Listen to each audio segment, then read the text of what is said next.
அனைவருக்கும் வணக்கம். சவுக்கு சங்கர் அவர்களுக்கு 3 மாத காலம் இடைக்கால ஜாமீன் வழங்கி கடந்த டிசம்பர் 27 உத்தரவு பிறப்பிக்கப்பட்டது.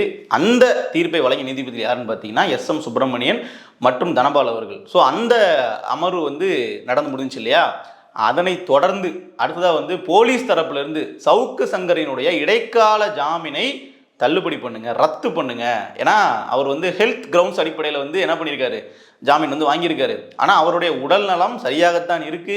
அவருடைய ரெகுலர் ரொட்டீன் வேலைகளை அவர் பார்த்துட்டு தான் இருக்காரு. அவரை பார்த்தா உடல்நலம் மோசமாக இருக்கிற மாதிரி தெரில அப்படின்னு சொல்லி பல காரணங்களை அடுக்கி காவல்துறை சார்பாக பார்த்தீங்கன்னா உயர்நீதிமன்றத்தில் மேல்முறையீடு செய்யப்படுது.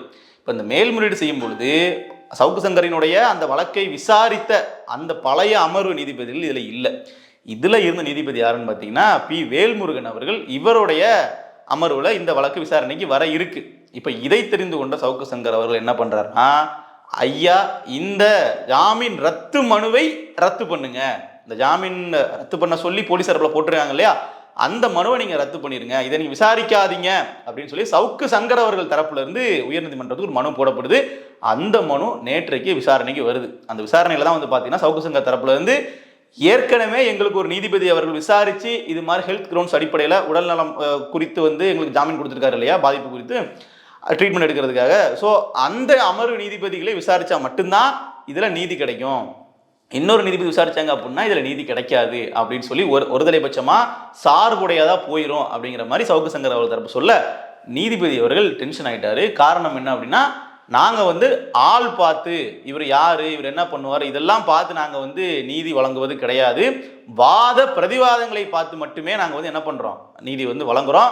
அதனால் இந்த பிளாக்மெயில் பண்ணுறது எடுபடாது, நீதிபதிகளையே பிளாக்மெயில் பண்ணக்கூடாது அப்படிங்கிற மாதிரிலாம் சொல்லி கடுமையான கண்டனங்களையும் அதில் பதிவு பண்ணியிருக்காரு. இன்னும் சொல்லப்போனால் நிறைய விஷயங்கள் சொல்லியிருக்காரு. சவுக்கு சங்கர் அவர்கள் தரப்புலேருந்து இந்த மாதிரி ஜாமீன் ரத்து மனுவில் என்னையும் ஒரு ஆளாக சேர்த்துருக்காங்க, அப்போ எனக்கு அவங்க சம்மன் சர்வ் பண்ணவே இல்லை அப்படிங்கிற மாதிரிலாம் கேட்கும்பொழுது அதற்கு நீதிபதி அவர்கள் உங்களுக்கு ஜாமீன் கிடைச்சதா சொல்லி ஒரு உத்தரவு வந்துச்சு இல்லையா, அதை உங்கள் அம்மாவுக்கு தானே கொடுத்தாங்க, உங்களுக்காக கொடுத்தாங்க, அப்போ டேரெக்டாக எல்லாத்தையுமே நீங்கள் தான் வாங்கி நீங்கள் தான் பண்ண அவசியம் இல்லை அப்படிங்கிற மாதிரி ஒரு நேர் எதிராக பல விவாதங்களும் நடந்திருக்கு நீதிமன்றத்தில். அதெல்லாம் தொடர்ந்து நிறைய சொன்ன விஷயம் என்ன அப்படின்னா, நான் 20 வருஷமாக அந்த நீதித்துறையில் இருக்கிறேன். 11 வருஷமாக பார்த்தீங்கன்னா மாவட்ட நீதிபதியாக இருந்திருக்கேன்.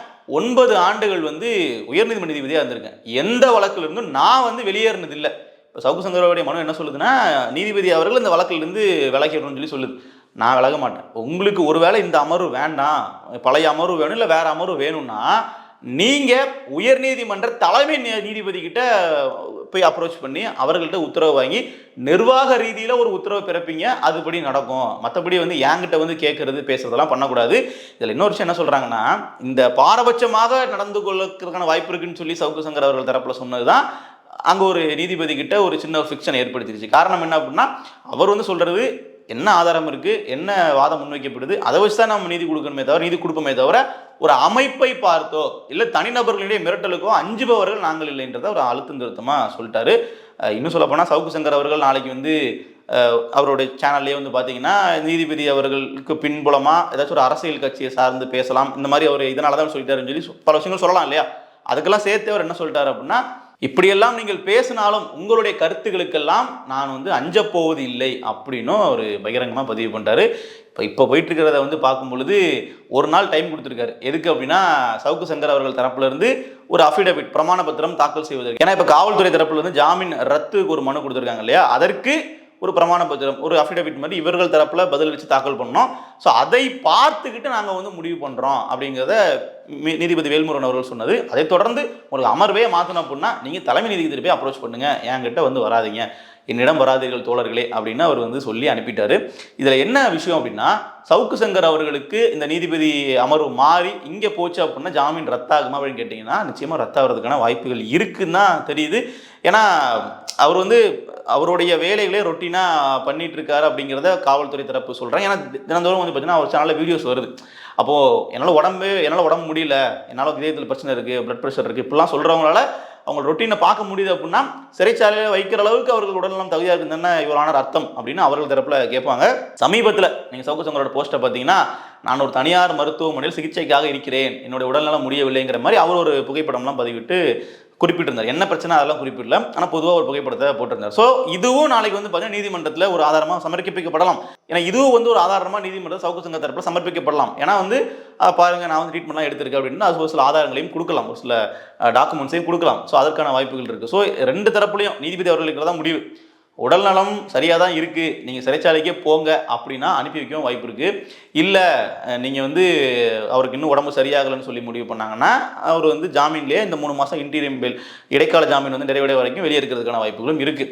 ஸோ அது இன்னைக்கு மதியத்துக்கு மேலே நீதிபதி அவருடைய விசாரணையில் நமக்கு என்னன்றது ஒரு ஐடியா கிடைக்கும். இதை நமக்கு பார்க்கும்போது என்ன தெரியுது அப்படின்னா, சமீபத்தில் சிறை அப்படிங்கிற திரைப்படம் நிறையவே பார்த்துருக்கோம்.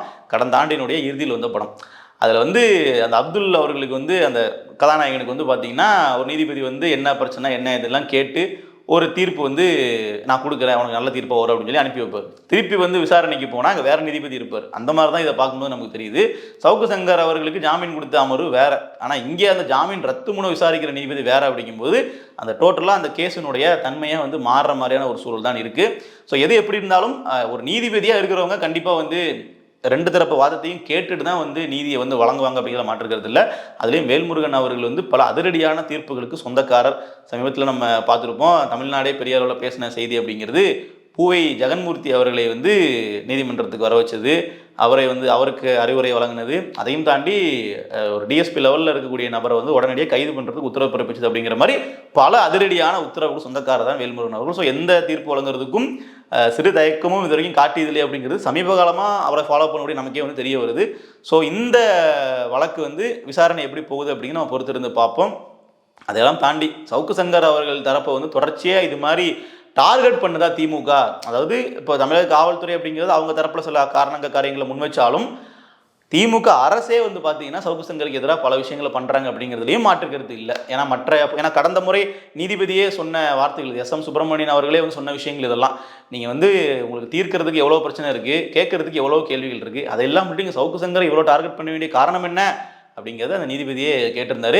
KN நேரு அவர்களை வந்து அவர்கள் சம்மந்தப்பட்ட துறை உள்ளாட்சித்துறையில் இது வரைக்கும் ஒரு எஃப்ஐஆர் கூட நீங்கள் பதியலை, ஆனால் சவுக்கு சங்கர் அவர்களை வந்து கம்ப்ளைண்ட் கொடுத்து அடுத்த நாளே நீங்கள் தூக்குறீங்களே, கைது பண்ணுறீங்களே, இதெல்லாம் வந்து பார்க்குறதுக்கே தெரியுது தனிமனித சுதந்திரத்துக்கு அப்பாற்பட்டது, இதெல்லாம் வந்து எதிரானது அப்படிங்கிறத ஒரு அழுத்தம் திருத்தமாக பதிவு பண்ணி தான் கடந்த முறை தீர்ப்பே வழங்கியிருந்தார். ஸோ அதுவே வந்து பார்த்தீங்கன்னா சவுக்கு சங்கர் அவர்களுக்கு ஒரு சாதகமாகவும் காவல்துறைக்கு இப்படி செட்பேக்காகவும் இருந்துச்சு. ஸோ இந்த ஜாமீன் மனு ரத்து செய்யப்படலாம், திருப்பி சவுக்கு சங்கர் தரப்புகள் மேல்முறையீட்டுக்கு போகலாம். இதற்கு இடைப்பட்ட காலத்தில் சவுக்கு சங்கர் அவர்கள் மீண்டும் கூட ஜாமீன் மனு ரத்து செய்யப்பட்டால் கைது செய்யவும் படலாம். அதற்கான சாத்தியக்கூறுகள் எல்லாமே இதில் இருக்குது. ஸோ அதனால் ப்ரெடிக்ட்லாம் பண்ண முடியாது என்ன நடக்கும் அப்படிங்கிறத. ஸோ நீதிமன்றம் நடக்கக்கூடிய விஷயங்கள் தான் நமக்கு முழு தகவலை நமக்கு வந்து கொடுக்கும்.